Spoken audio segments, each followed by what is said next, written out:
नमस्कार, स्वागत छ यहाँहरूलाई नेप्से ट्रेडरमा।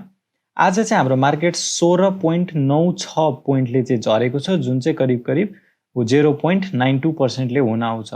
आज हाम्रो मार्केट चाहिँ 1821.64 मा पुगेको छ र आजको गिरावटमा 40 वटा कम्पनीहरूले कमाएका छन् र 169 वटा कम्पनीहरूले भने घाटा बेहोर्नु परेको छ र 9 वटा कम्पनीको मूल्य जस्ताको त्यस्तै। आजको टप गेनरको कुरा गर्नुहुन्छ भने एएनएलबी, सीआईटी, एमएलबीबीएल, बीएचपीएल, एसएमएफ, बीएस यी कम्पनीहरूले चाहिँ एकदमै धेरै कमाएका कम्पनीहरूमध्ये पर्छन्, जसमध्ये सर्किटको लेभलमा कारोबार गर्ने चाहिँ एएनएलबी बाहेक अरू सबै 3.93 र 4% को हाराहारी र 3% को हाराहारीमा चाहिँ टप गेनरहरू रहेका छन्। त्यस्तै टप लुजरको कुरा गर्नुहुन्छ भने चाहिँ आरयुएलबी, दोर्दी, ऊर्जा, एसजीएचसी र आदर्श लघु वित्त एडीबीएल चाहिँ एडीबीएल एग्रिकल्चर डेभलपमेन्ट ब्याङ्क यी कम्पनीहरूले चाहिँ एकदमै धेरै घाटा बेहोर्नु परेको छ। त्यस्तै आजको टप टर्नओभरको कुरा गर्नुहुन्छ भने सीआईटी, एचडीएल, एनआईसीए, शिवम र नबिल यी कम्पनीहरूमा चाहिँ लगानीकर्ताहरूले एकदमै धेरै इन्भेस्ट गरेको भनेर हामी बुझ्न सक्छौँ। त्यस्तै आज टप भोल्युमको कुरा गर्नुहुन्छ भने चाहिँ प्रभु बैङ्कको promoter share, LBL, Shivam, KBL र एडीबीएल अर्थात् एग्रिकल्चर डेभलपमेन्ट ब्याङ्क है, कृषि विकास। त्यस्तै टप ट्रान्जेक्सनको कुरा गर्नुहुन्छ भने चाहिँ एचडीएल, सीआईटी, नबिल, शिवम र मकर यी कम्पनीहरूमा चाहिँ किनबेच बाइङ र सेलिङ चाहिँ एकदमै धेरै भएको हामी हेर्न सक्छौँ। त्यस्तै शिवममा र नबिलमा अझै पनि सप्लाई आउन एकदमै जारी नै छ, अझै पनि कम भएको छैन, अझै पनि प्रमोटरहरूले बेचिरहेको भन्ने कुरा हामी बुझ्न सक्छौँ। त्यस्तै अब आगामी दिनमा चाहिँ कस्तो हुने हो है, आज फेरि पनि 1850 सम्म पुगेर चाहिँ मार्केट फेरि चाहिँ तलतिर झरेको छ है, बढ्न सुरु गरेको मार्केट फेरि आज तलतिर आएको छ र आजको गिरावटमा चाहिँ कुन सेक्टरले कस्तो योगदान दिएका थिए भने हेर्नु पर्दाखेरि चाहिँ ब्याङ्किङ इन्डेक्स 0.71% ले झरेको छ। औसत नेप्से भन्दा थोरै हो, तर यसले पनि निकै हाम्रो मार्केट झरमा चाहिँ ब्याङ्किङ इन्डेक्सको पनि निकै ठुलो हात छ। त्यस्तै डेभलपमेन्ट ब्याङ्कको 1.14% ले झरेको छ, फाइनेन्स 1.26% ले झरेको छ, होटल एन्ड टुरिज्म 0.81 यो पनि औसत नेप्से भन्दा थोरै झरेको छ। हाइड्रो पावर हेर्नुहुन्छ भने झन्डै डबल भन्दा पनि धेरै बढेको छ, 2.21% ले बढेको छ। इन्भेस्टमेन्ट 1.13% ले ग्रिन छ, आज बढेको छ। लाइफ इन्सुरेन्स 0.44% ले घटेको छ। म्यानुफ्याक्चरिङ 1.58% ले घटेको छ। माइक्रो फाइनेन्स 0.51% ले घटेको छ। म्युचुअल फन्ड 0.48% ले घटेको छ।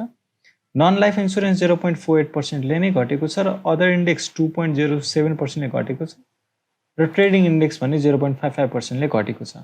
आज बढ्नेमा चाहिँ केवल इन्भेस्टमेन्ट सेक्टर मात्र रहेका छ, अरू सबै सेक्टरहरूले चाहिँ आज घाटा बेहोर्नु परेको छ। त्यस्तै अब टेक्निकली चाहिँ मार्केटमा के देखिन्छ भन्दाखेरि हेर्नुहुन्छ भने चाहिँ लोअर लो एउटा फर्म भइसकेको छ है, र यो लोअर लो चाहिँ कहाँनिर आइपुगेको छ भन्दाखेरि झन्डै चाहिँ तपाईँको सेप्टेम्बर 25 र 25-27 बिचमा स्याटरडे रहेछ, यो यतातिर परेको लोअर लोतिर चाहिँ आइपुगेको छ, जुन चाहिँ तपाईँको 1800 अल टाइम लो हेर्नुहुन्छ भने चाहिँ अल टाइम लो यतातिर आएको थियो, तर यसलाई पनि हामीले अल टाइम लो लिन सक्छौँ, जुन चाहिँ 1800 को लेभलमै भनेर स्टिल बुझ्न मिल्छ।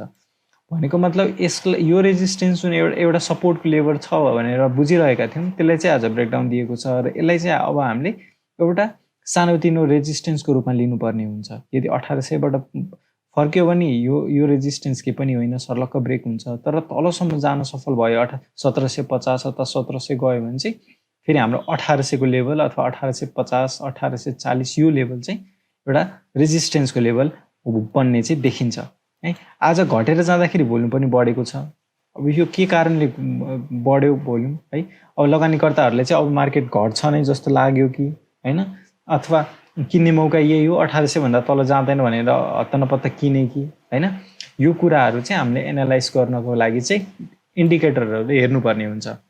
सबैभन्दा पहिला हामी एमएसिडी हेर्छौँ।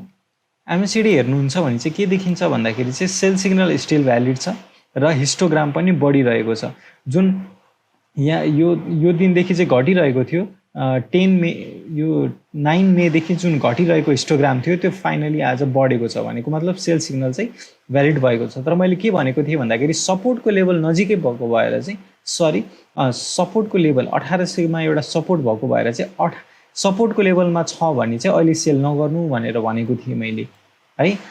र लोवर लो बनेको छ तर एमएससीडी को डाइभर्जेन्स हेर्नुहुन्छ भने यो पोइन्ट भन्दा स्टिल माथि नै छ तर क्यान्डल भने लोवर लो बनिसकेको छ। किन भन्दाखेरि चाहिँ भोल्युम दिन पर दिन घटिरहेको कारणले गर्दाखेरि यस्तो हुन भएको। अब यहाँबाट चाहिँ यदि बाई सिग्नल दिन्छ भने चाहिँ स्ट्रङ बुलिस हुन सक्ने सम्भावना पनि रहन्छ है। त्यस्तै अर्को इन्डिकेटर हेर्छौँ आरएसआई हेर्दाखेरि के देखिन्छ भन्दाखेरि चाहिँ आरएसआई 40 को लेभललाई ब्रेकडाउन दिएर तलतिर गएको छ 34.28 मा आइपुगेको छ।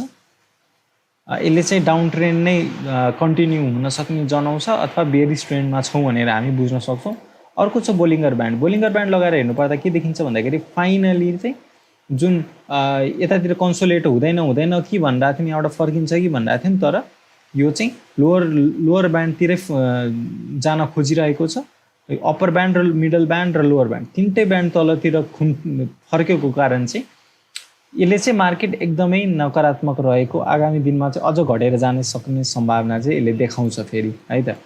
हस्त आजलाई यति नै। भिडियो कस्तो लाग्यो बताइदिनु होला।